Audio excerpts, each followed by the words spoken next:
Cléimer a vraiment fait des vacheries avec ton père. Enfin, il a été odieux, pour moi, extrêmement odieux, quoi. Vraiment, il a. C'est honteux, en tout cas, non, mais là-dessus, je trouve que Cléimer n'a pas du tout été correct. Puis en plus, l'avoir comme ça viré du jour au lendemain en disant non, je vous interdis de mettre l'épée dans ce lieu, c'est dégueulasse, quoi. Tu es ton père. C'était épouvantable. Maintenant, bon, il paraît qu'il est un peu aigri. Lui-même vit mal les choses, d'ailleurs, par rapport à d'autres. Tu sais, c'est une sorte de cycle comme ça. Et Cléimer, là aussi, maintenant, n'est plus en odeur de sainteté du tout. Et il est bien isolé dans son fief, qui est bien pauvre en plus, quoi. Je veux dire, quelle catastrophe ce musée, quelle catastrophe. Jeunesse a pas mal changé. Alors, le hasard fait que, c'est assez drôle quand même. Le hasard est assez étonnant, c'est que j'ai un ami qui s'appelle Daniel, dont le père est un monsieur qui a été avec Jacques Tati, puisqu'on a fait un lieu sur Jacques Tati, qui a été l'homme qui a écrit Jour de fête, qui a écrit Mon oncle, etc. Donc son fils a été marié, est divorcé, il a un fils. Et un jour, il me dit, ça serait bien que tu rencontres mon fils, parce que, voilà, il s'intéresse à l'ethnologie, etc. Il a fait un très très beau film sur un long métrage qui est sorti d'ailleurs, sur les jockeys, vraiment vachement bien fait. Donc je rencontre ce garçon, et ce garçon me parle de la préhistoire, vachement passionné et tout. Et il me parle au moment de Geneste. Je dis, ah bon, mais tu connais Geneste et tout? Oui, il me dit, bah oui, parce que maintenant il est avec ma mère. Donc, l'ex-femme, et donc sa mère de garçon, est avec Geneste, et donc il m'a commencé à me parler de Geneste. Et souvent, bon, il vient nous voir parce qu'il nous aime bien. Et c'est vrai que j'ai vraiment l'impression, parce que je lui ai dit un peu moi ce que je ressentais par rapport à Geneste, par rapport à ce qui s'était passé, par rapport à Lascaux, par rapport à beaucoup de choses, où c'est quand même un mec qui est quand même un peu, toujours pareil, tu vois, c'est un peu les seigneurs, c'est le remplaçant du Rigaud quand même un peu. Mais il me dit non, il est plus du tout comme ça, il lui aussi, lui-même a vécu des moments difficiles, et au contraire maintenant, il se retrouve justement un tout petit peu, dans le fond, dans le même sens, et il commence à comprendre un peu les autres. Donc, évidemment, exactement. Ça doit être vrai dans toutes les sciences. Je pense. En préhistoire, c'est terrifiant. C'est terrifiant. C'est terrifiant. Non, il y a une sorte on a effacé un peu les choses. Alors, je suis quand même étonné, d'ailleurs, qu'on ne voit pas. J'étais scandalisé. Alors, je l'ai dit d'ailleurs à l'accueil. Je dis, mais attendez, à aucun moment donné, il est marqué ici Jean Guichard. Elle m'a dit, ah bon, mais bon, d'ailleurs, je ne sais pas bien que c'était. Enfin, déjà, tu te dis, putain, l'oubli, ça va vite. Et c'est quand même étonnant. Il devrait y avoir un minimum, tu vois, un hommage à ton père. C'est quand même, ce musée, c'est quand même, il n'y a rien. Il n'y a pas un mot, il n'y a rien. Rien. Un peu de négationnisme. Ouais, exactement, mais c'est un peu ça. Tout à fait. Voilà, oui, c'est ça, exactement. On efface. Oui. Moi, je trouve ça scandaleux. Vraiment, c'est honteux. Sachant que moi, c'est vrai qu'en préhistoire pure et tout ça, enfin, j'ai pas de souvenir très précis, dans le sens où c'était pas, si tu veux, par rapport à ton père ou ta mère, hormis le tournage, par exemple, des choses comme ça. Évidemment, là, on peut un peu en parler. Mais sinon, moi, c'est aussi des choses qu'on peut dire ou pas dire, je ne sais pas. En tout cas, c'est les rapports que j'ai eus, peut-être même après, par rapport à ton histoire à toi, par rapport aussi au vécu, tu vois, d'après, par rapport aussi, par exemple, à l'enterrement, j'ai un souvenir de cet enterrement, moi, qui est très fort, extrêmement fort, où tu m'avais demandé, tu sais, de porter son corps, je ne sais pas si tu te rappelles. Mais tu parles de l'enterrement de mon père. De ton père, oui, parce que ta mère, là-dessus, moi, je n'en ai jamais parlé avec ta mère de ce qui s'était passé, par exemple, ou autre, tu vois. Il y avait... Mais j'ai eu il faut que je le raconte, ça. Oui, raconte-le-moi, parce que là, je me demande presque si je comprends. Peut-être que je comprends pas. La première fois que je les ai vus, tes parents, c'était à l'Augerie, j'ai vu un opéra. J'étais à l'opéra. J'avais d'un côté un homme qui jouait Méphisto, presque, tu vois, avec son collier et tout. Il était beau, enfin, je trouve que c'était vraiment... Et puis elle, comme une diva. Cette longue robe, et puis dès qu'elle parlait, d'un seul coup, il y avait une sorte de lumière qui se mettait sur elle, plus personne, tout s'effaçait, autour d'elle, tu vois, et elle était d'un seul coup d'un charme incroyable, ta mère. Tu vois, elle était fascinante, elle avait une sorte en plus de fulgurance dans ses paroles, ces paroles qui étaient jetées comme ça, parfois violentes et tout, envers les gens, avec cette voix un peu rock, tu vois. Elle était, mais tu vois, et puis elle avait un avis effectivement très fort et marqué sur beaucoup de gens, sur la vie elle-même, sur la philosophie. C'était une philosophe. Et c'est vrai que moi, elle m'avait, mais j'étais, tu vois, et j'avais vraiment pour moi deux acteurs, si tu veux, c'était l'opéra. C'était l'opéra, et je trouve que cette maison, d'ailleurs, à Logerie, était déjà un décor. Tu veux. Moi, j'avais l'impression d'y voir un décor, parce qu'il y avait, c'était pas une maison, enfin, la préhistoire était déjà ancrée. C'est comme si leurs mains poussaient avec des stalactites, quoi. C'était très bizarre. Il y avait un côté, c'était étonnant. Et en plus, ça résonnait dans cette maison. Ça résonnait en même temps, c'était assez mat. Il y avait quelque chose d'assez étonnant. Donc, c'est vrai que c'est un souvenir très fort, ça. La première rencontre. La deuxième qui m'a... bon, après, il y a eu des moments assez étonnants où, c'est vrai ce que disait Michel, ces souvenirs, par exemple, au moment où on tournait, tu sais, avec Mario, il y a un moment donné, il parlait de lui du Roussillon, mais moi je me souviens surtout, on est allé dans une carrière, pas très loin des Aisy, parce qu'elle disait toujours que de toute façon l'homme avait trouvé là aux alentours, à 30-40 km autour de ce lieu, de toute manière il avait tout trouvé. Et on est allé donc dans cette carrière, pas très loin, je crois qu'elle était pas très loin de Tamias, comme ça. Et là, je me rappelle toujours ces gestes. Elle avait pris donc plusieurs échantillons d'ocre, et la façon dont elle prenait un papier comme ça, et elle grattait, tu sais, elle mettait elle crachait, pof, c'était vraiment, et c'était presque la Charretière à ce moment-là. Elle avait un côté très, parce qu'elle presque, tu vois, c'était rugueux, ses mouvements étaient forts et violents, et elle crachait vraiment, tu vois, elle s'embêtait pas, et elle malaxait ça et tout, et d'un seul coup, cette pâté, enfin, qu'elle faisait, tu sentais vraiment que, là encore, j'avais l'impression que et ses mouvements, la prolongation de ses mains, était celle d'un préhistorique, quoi. Et quand elle signait, d'ailleurs, quand elle m'envoyait, parce qu'on s'est correspondu, hein, avec des petts mots et tout, et elle signait toujours préhistoriquement.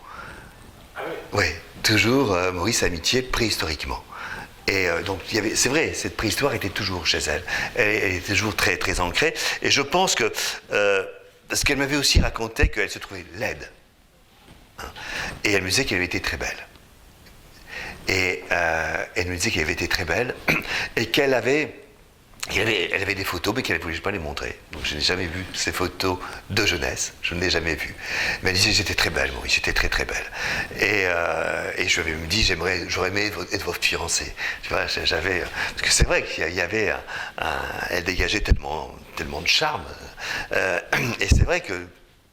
Et donc ça, cette souffrance, d'un seul coup, et c'est pour ça qu'elle refusait les photos. C'est pour ça qu'à chaque fois, elle me disait quand je voulais faire une photo, elle disait non, je ne veux pas qu'on me fasse de photos. Je vous refuse, s'il vous plaît, ne me faites pas de photos. La seule façon dont elle avait vraiment accepté, c'était au moment du tournage.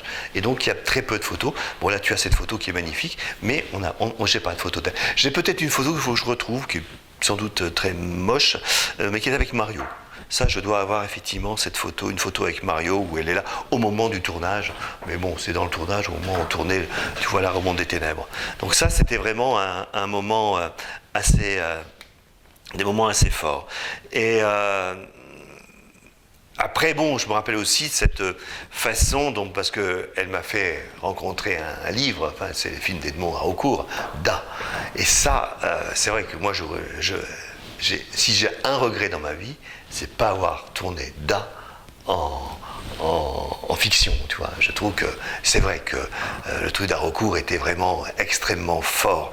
Et je crois qu'elle elle-même, quand elle a fait cette interview, cette préface de Da, et qu'ensuite elle est allée chez Pivot, et que c'est vrai qu'on y était ensemble, c'est vrai que moi, elle m'avait vraiment là...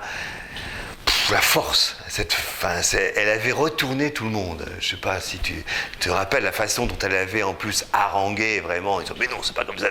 Et puis pour finir, on avait passé une demi-heure exceptionnelle. Il faut d'ailleurs, si tu l'as, j'aimerais vraiment le revoir, ça.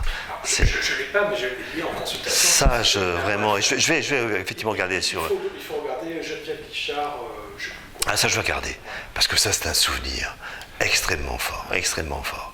Ça, vraiment... Mais c'est une personne qui m'a marqué, qui me marque tout le temps. Je veux dire, je pense toujours à elle, tu vois. C'était un drôle de couple, hein, quand même. Hein. Oui, c'était un drôle de couple. Je me suis dit, c'était un... d'ailleurs, c'est vrai que d'enfant, je les ai toujours presque vus séparément.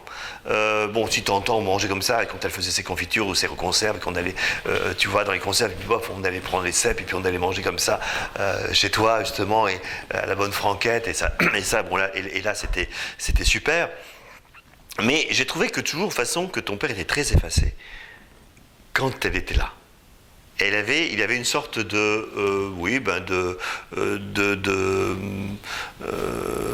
façon, peut-être presque de cérémoniale en tout cas, et ta mère et ton père. Alors, tu sais quelle comparaison je fais là depuis peu, hein, je me demande si elle est valide ou pas cette comparaison. C'est un peu le clown blanc et l'Auguste, tu vois, et mon père c'était un peu le clown blanc. C'est un peu ça, c'est vrai. Et d'ailleurs, même physiquement, d'ailleurs, dans l'habit, si tu veux, c'est vrai que ton père était toujours très strict, et ta mère était toujours extrêmement colorée, et c'était toujours des couleurs très, très africaines d'ailleurs. Enfin, il y avait une sorte, l'Afrique était toujours là derrière.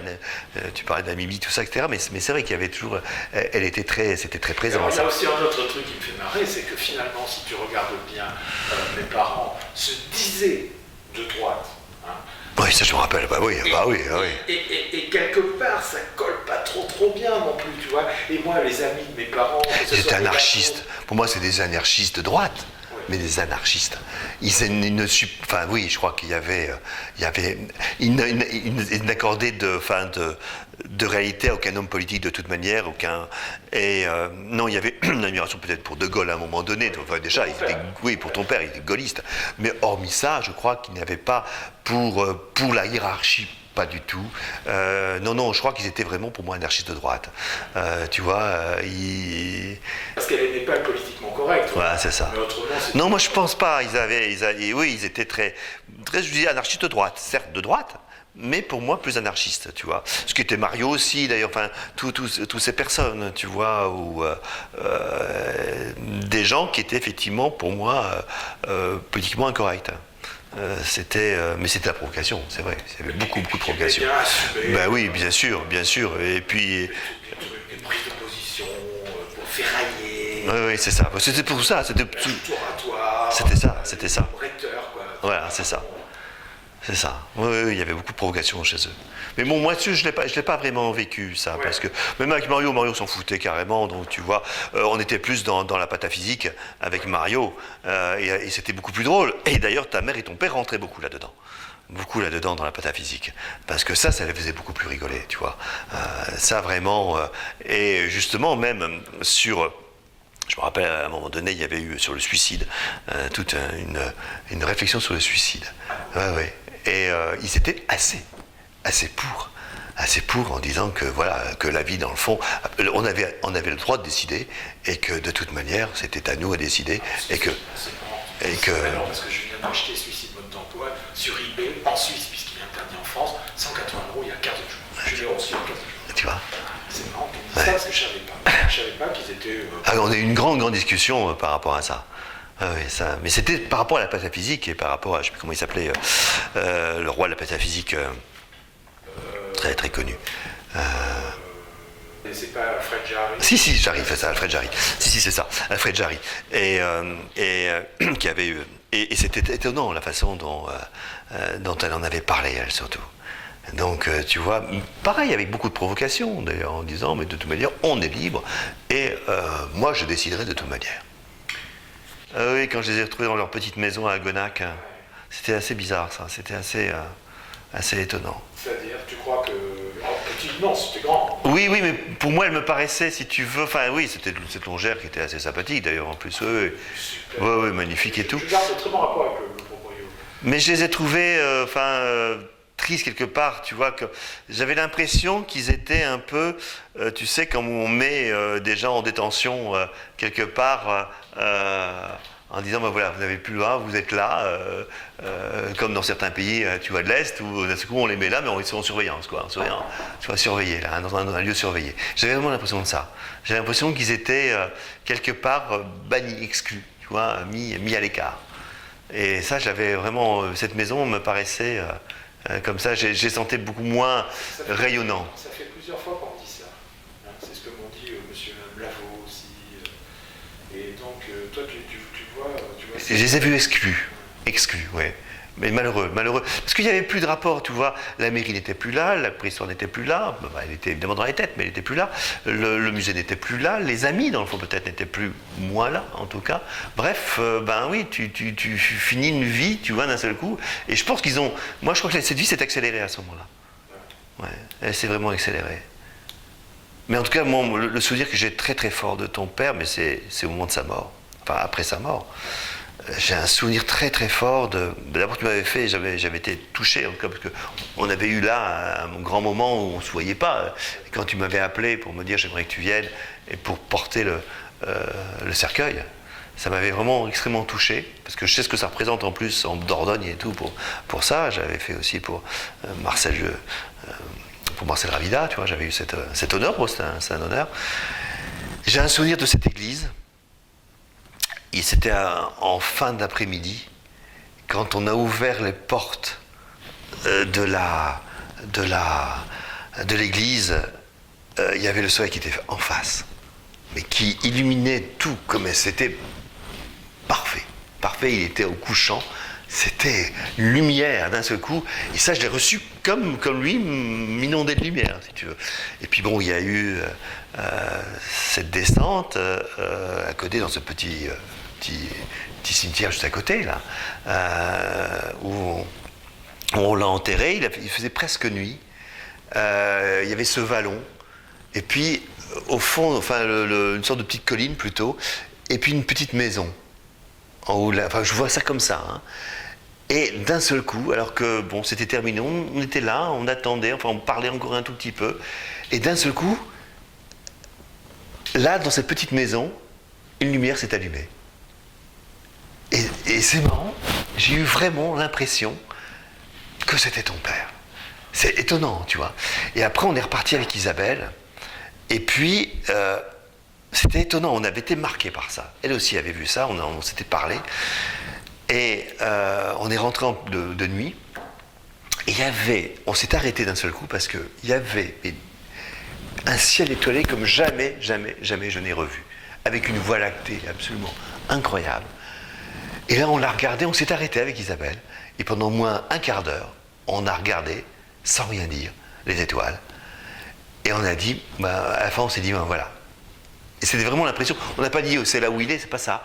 Mais il y avait vraiment une étoile qui brillait, tu vois. Il y avait une étoile qui... C'était étonnant, quoi. Et c'est le seul enterrement où j'ai vécu ça. C'est le seul. C'est le seul où, d'un seul coup, cette lumière m'a été rendue, si tu veux. C'était incroyable. Et j'ai des souvenirs, mais parfaits de ça, tu vois, parfaits. Je me rappelle toujours la phrase de ta mère qui avait dit le premier homme vivra tant que le dernier homme sera debout. Et donc je pense que c'était une phrase d'Haraucourt, dans Da, ou il faudrait la rechercher, je ne sais pas. Et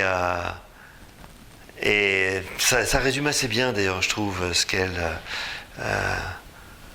ce lien de la préhistoire à l'homme, quoi, à l'homme, et même à demain, quoi, à toute l'humanité. Et et c'est vrai que Dame m'a poursuivi, moi, après, hein, vraiment. Il faut que je relise, d'ailleurs, il faut que je relise. Avec ma frustration de pas l'avoir fait. T'es pas historien ? Non, pas historien, non, mais de ne pas avoir réalisé. Non, préhistorien, je ne regrette rien, bien au contraire. Non, au contraire, je trouve que le milieu est trop petit, trop étriqué. Qu'est-ce que je suis heureux à rencontrer des gens autres que des préhistoriens. Je veux dire que j'ai préféré rencontrer Marcel Ravida, tu vois, qui pour moi m'a appris, humainement, des choses que pas beaucoup de préhistoriens m'ont appris quand même, tu vois. Je trouve que les préhistoriens, ils sont plutôt, en général, très étriqués. Et Et que non, moi, l'avantage de ce qu'on fait, des films que l'on fait, des rencontres que l'on fait, c'est justement avec des gens simples, mais qui apprennent autrement la philosophie que les philosophes eux-mêmes, tu vois. Je trouve que... moi, je regrette pas du tout, et je crois que j'ai eu même raison de ne pas avoir fait la préhistoire. D'ailleurs, je pense que je n'aurais pas été un bon préhistorien, parce que j'aurais pas été dans le moule. J'avais eu la chance de rencontrer Glory, qui voulait absolument me mettre sous sa coupelle. J'avais d'ailleurs rencontré un truc très bizarre. C'est pour ça, après, j'ai compris un peu Glory. J'avais 13 ans, j'avais voulu... c'est comment avait commencé, moi, ma préhistoire. Hein, c'était... Ah mais non, mais je ne savais pas que tu avais commencé si tôt. Ah mais j'avais été... Non, j'avais lu Tintin, tu sais, j'ai le journal de Tintin. Et dans Tintin, un jour, on raconte l'histoire de 4 garçons qui découvrent une grotte extraordinaire qui s'appelle Lascaux. Moi, je suis scout, et je dis aux gars, l'année prochaine, on va en Dordogne, et on ira à Lascaux. C'est en 63. On va en Dordogne en 63, et on va à Journiac. On était à Journiac, à côté du Bug, il y a une petite bled qui s'appelle Journiac. On va là-bas, on fait camp et tout, et puis tu sais, dans les camps, on fait ce qu'on appelle les raids. On part à 2, on te donne une boussole, une carte, et puis il faut partir dans un objectif de nuit. Bon, on nous donne ça et tout, je pars avec un copain, et je dis au copain, on s'en fout de ça, on n'a rien à faire. Moi je sais où on va. Je dis, on s'en fout, on va à Lascaux. Et donc, on est parti à Lascaux. Je voulais faire ça, je voulais aller à Lascaux. Je arrive à Lascaux, marqué fermé. Et oui, c'était l'année de la fermeture. Fermé. Donc j'essaie de rencontrer, et je rencontre Marsal. Et je me rappelle, j'avais un petit magnétophone, et j'avais enregistré Marsal, avec mon petit magnétophone. De merde, évidemment, je te dis pas l'enregistrement. Mais là, je me dis, il faut que je revienne. Il faut que je revienne, et l'année suivante, je reviens avec mes parents, à Journiac toujours, et là, ils me disent, mais nous, on connaît bien l'abbé Glory. On connaît très très bien, c'était des gens très religieux, etc. On connaît bien l'abbé Glory, on va le faire rencontrer. Donc je rencontre l'abbé Glory. J'ai 13 ans, à peu près. Et Glory me dit, mais vous pouvez devenir préhistorien et tout, voilà, moi je rêve, tu vois, et tout. Il me fait donc, en me disant, mais je rencontre donc l'abbé, le vicaire, là, qui est au Bug, je ne sais plus comment il s'appelait, et il me fait rencontrer, il me fait monter dans sa 403, je vais avec lui à Dôme, et je rencontre des gens un peu bizarres à Dôme. Il y avait une grotte à Dôme, avec des gens que je trouve bizarres. Je les sens pas, ces gens, c'est un couple bizarre, un peu gentil avec les garçons, les enfants. Je trouve ça bizarre.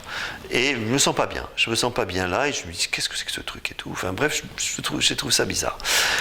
Et puis, moi, c'était au mois d'août, je quitte la Dordogne avec mes parents, avec ma mère, ma soeur, mon grand-père.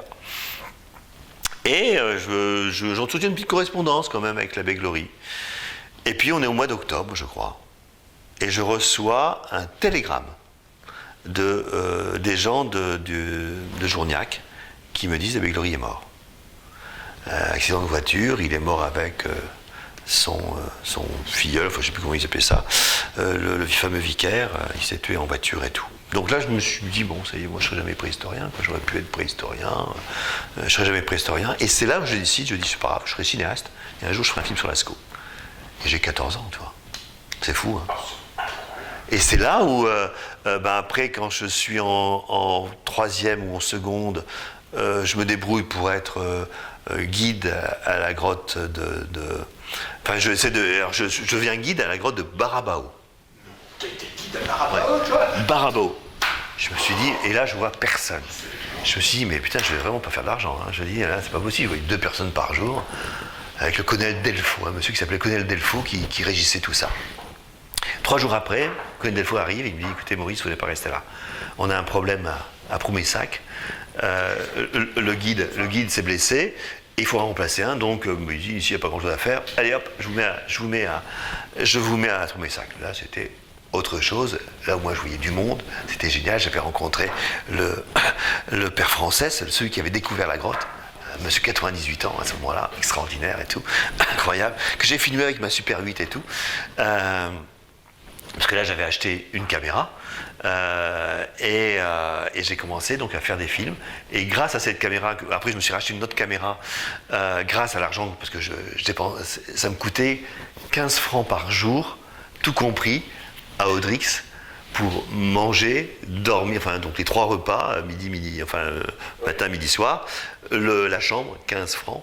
Et j'avais gagné 900 francs ou 1000. Enfin, vraiment, tu vois, j'avais gagné vraiment en un mois, je gagnais à peu près 900 francs, ce qui était pas mal du tout, c'était même énorme, avec les pourboires et tout, c'était vraiment intéressant. Et j'ai acheté une caméra Beaulieu, et j'ai commencé à faire des films à l'école. C'est-à-dire qu'en classe, j'ai commencé à filmer. Je me suis fait virer. 3 jours plus tard, quand j'ai été viré, j'ai recommencé. Les profs se sont réunis, ils m'ont dit, bon, on va laisser. Je faisais que ça, je me foutais de l'école. Et j'ai commencé à filmer, et puis là, ils ont été assez intelligents. Mais là, t'étais dans le Nord, là. Oui, dans le Nord, à Saint-Paul. Et là, j'ai été convoqué par le responsable, le supérieur. Non, il s'appelait à Lens, j'étais à Lens, au collège Saint-Paul. Et là, le supérieur était intelligent. Il m'a dit, écoutez, monsieur Bugnot, je vois que ça vous intéresse. Je vois que vous ne vous intéressez pas trop pour vos études là, et tout, mais ça vous intéresse, la caméra et tout. Et bien, il me dit, vous allez me faire un film pour la kermesse. Pour la kermesse. Il y avait une kermesse, et donc ils m'ont autorisé à filmer tout ce que je voulais. Et donc je filmais les professeurs, les machins, etc. Et à la fin, ils ont découvert ce que j'avais filmé il y a un film d'1 heure, que j'avais monté et tout, très maladroitement. Et du coup, un autre directeur de l'école Saint-Ide, qui était l'équivalent mais féminin, m'a convoqué en me disant, moi je vais vous payer. Mais moi je vous paye pour faire un film sur mon école, là pour cette année. Et j'ai commencé, mais c'était étonnant quand même. C'était ton premier film de commande. Mes premiers films de commande ont été... et malheureusement, quand on était avec Elisabeth à Puteaux, et tous mes films, je les avais mis dans une valise. Et j'étais parti au Canada, et Elisabeth m'appelle en pleurs en me disant, on vient de se faire cambrioler, on t'a piqué ton costume de mariée et tout. J'étais rond. Et là, elle me dit, mais ils ont pris en plus, ils ont mis ça dans la valise, et il n'y a plus de films non plus. Ils ont piqué les films. Alors je pense que les films, malheureusement... Là, j'ai été malade, parce que j'avais tous les films que j'avais fait de mon grand-père, de tout, tu vois, tout, et j'ai jamais retrouvé. Jamais retrouvé, donc tout ça, perdu. Donc il faut savoir l'accepter, et puis se dire, bon voilà, ça a été... Mais tous les petits films que j'avais faits, j'avais plus rien. Ah, c'est dommage, ça. Voilà, donc comme quoi, tu vois, il faut... Mais c'est marrant, hein, ouais. Mais je savais pas que tu avais connu la Dordogne avant de venir avec Mario. Si, non, j'étais un fou, vraiment, de Dordogne, ouais. Glory et tout, ça. Ouais, j'ai connu Glory.